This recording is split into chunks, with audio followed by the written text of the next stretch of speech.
Hello everyone, welcome to another video from Student Species। आज का मेरा टॉपिक है एंटामीबा हिस्टोलाइटिका। ये उसका सेकंड पार्ट है और इस टॉपिक में हम पैथोजेनेसिटी, जिसका सब टॉपिक है intestinal lesson, metastatic lesson, symptoms, diagnosis, treatment, prophylaxis and last species of Entamoeba के बारे में डिस्कस करेंगे हम। तो चलिए हम अपने टॉपिक्स को डिस्कस करते हैं। सबसे पहला टॉपिक है पैथोजेनेसिटी। पैथोजेनेसिटी किसी भी पैथोजन का वो प्रॉपर्टी होता है जिससे कि वो होस्ट बॉडी में डिजीज कॉज कर सके।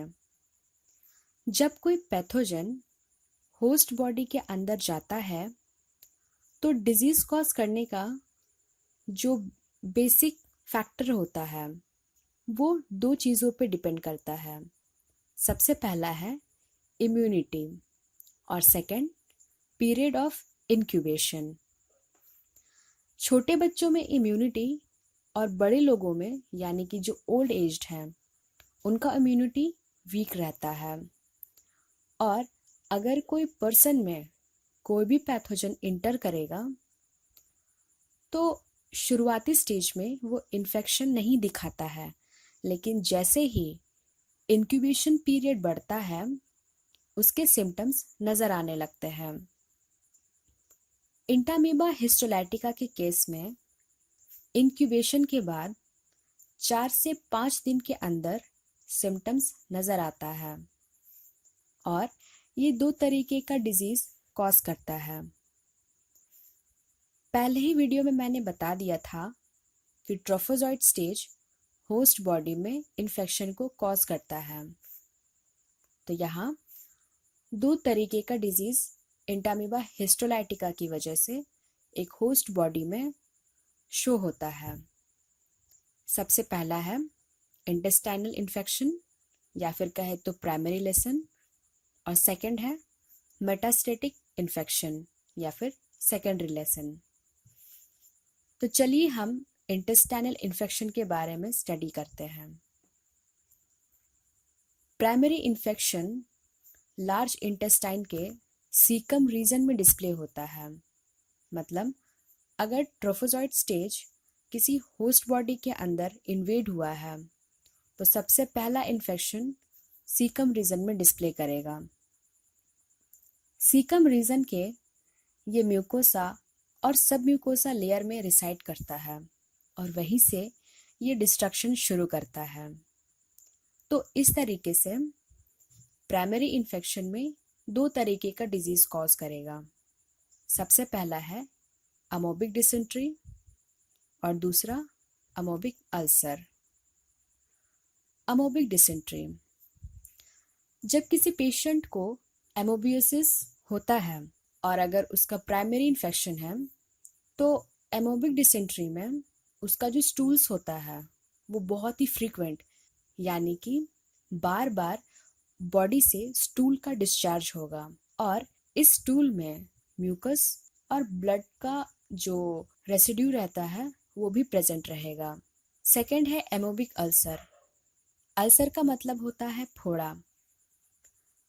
जब इन्फेक्शन ज़्यादा बढ़ता है तो ये लार्ज इंटेस्टाइन के सीकम और असेंडिंग कोलोन में अल्सर कॉजेस करता है। कभी कभी ऐसा होता है कि अल्सर का जो साइज होता है वो काफ़ी बढ़ जाता है और इस वजह से हेमोरेज का सिचुएशन क्रिएट होता है। हेमोरेज का मतलब है बॉडी के अंदर जहाँ पे इन्फेक्शन हुआ है वहाँ से काफ़ी ब्लीडिंग होना। कभी कभी बहुत सीरियस केसेस में गैंग्रीन का फॉर्मेशन होता है इन द लार्ज इंटेस्टाइन। तो ये था हमारा प्राइमरी इन्फेक्शन। अब हम मेटास्टेटिक लेसन या फिर सेकेंडरी इन्फेक्शन के बारे में डिस्कस करेंगे।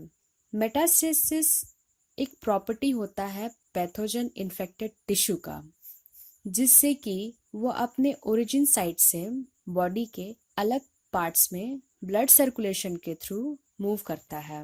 जैसे कि अगर बॉडी का किसी साइट में कोई टिश्यू इन्फेक्ट हुआ है तो इन्फेक्टेड टिश्यू के कुछ सेल्स या फिर कुछ पार्ट ओरिजिन साइट से हट करके बॉडी के दूसरे पार्ट को इन्फेक्ट करते हैं, तो इस प्रॉपर्टी को मेटास्टेसिस कहते हैं। तो ट्रोफोजाइट्स जो होते हैं वो ब्लड सर्कुलेशन के थ्रू बॉडी के वाइटल ऑर्गन्स में एंटर करता है, जैसे कि लिवर, ब्रेन, लंग्स, और इसी तरीके से वो टिश्यू एमोबियोसिस का कॉज करता है और इसकी वजह से एब्सेसिस या फिर कहें तो अल्सर का फॉर्मेशन होता है।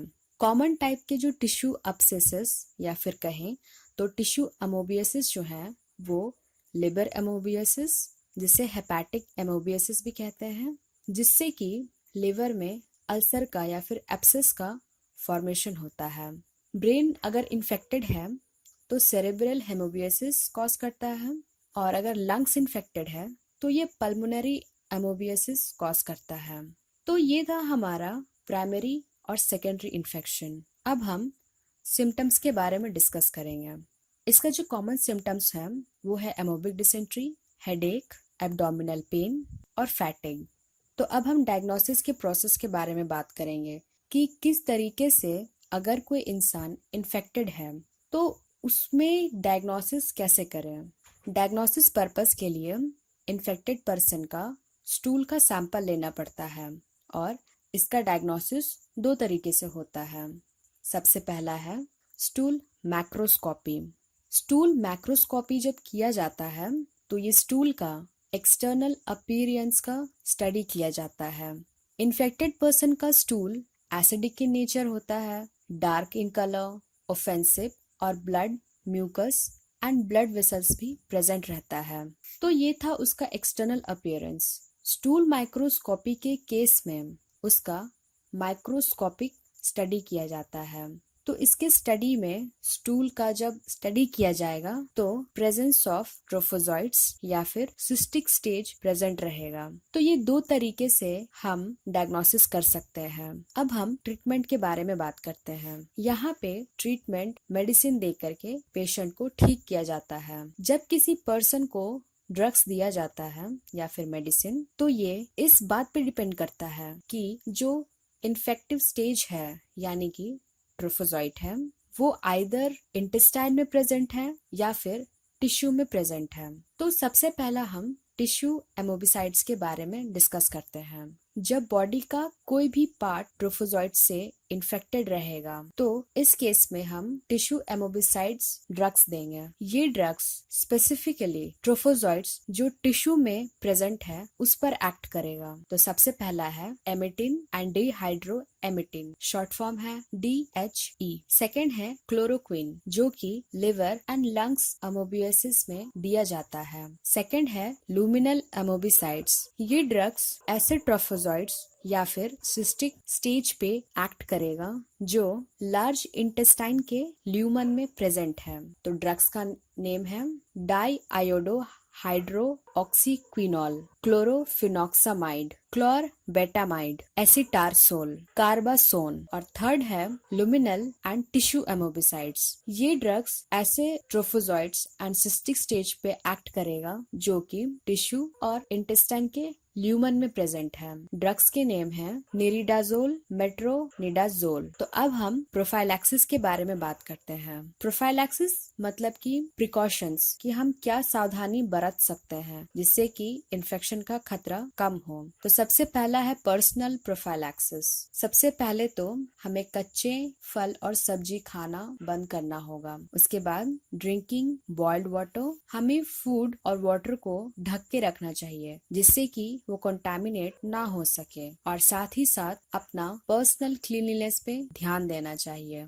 सेकंड है कम्युनिटी प्रोफाइलैक्सिस। इस प्रोफाइलैक्सिस में हम किस तरीके से अपने कम्युनिटी को इम्प्रूव कर सकते हैं जिससे कि इन्फेक्शन का खतरा कम रहे। तो सबसे पहला है कि फीकल मैटर का प्रॉपर सैनिटेशन करना चाहिए, मतलब हमें हमेशा वॉशरूम का यूज करना चाहिए। सेकंड है कि वाटर सप्लाई को फीकल कंटामिनेशन कंटामिनेशन से प्रोटेक्ट करना चाहिए। और तीसरा है लोगों में हेल्थ एजुकेशन और पब्लिक अवेयरनेस बढ़ाना चाहिए, पैरासाइट्स के बारे में जानकारी देना चाहिए और ये किस तरीके से ट्रांसमिट होता है इस पर लोगों को बताना चाहिए। तो ये 2 तरीकों से हम अपने आप को और अपने कम्युनिटी को प्रोटेक्ट कर सकते हैं। तो अब हम कुछ कॉमन स्पीसीज ऑफ इंटामीबा के बारे में देख लेते हैं। इसका कुछ कॉमन स्पीसीज है जिसका नाम है Entamoeba coli, Entamoeba gingivalis, Entamoeba हर्टमानी। तो ये था हमारा आज का टॉपिक इंटामीबा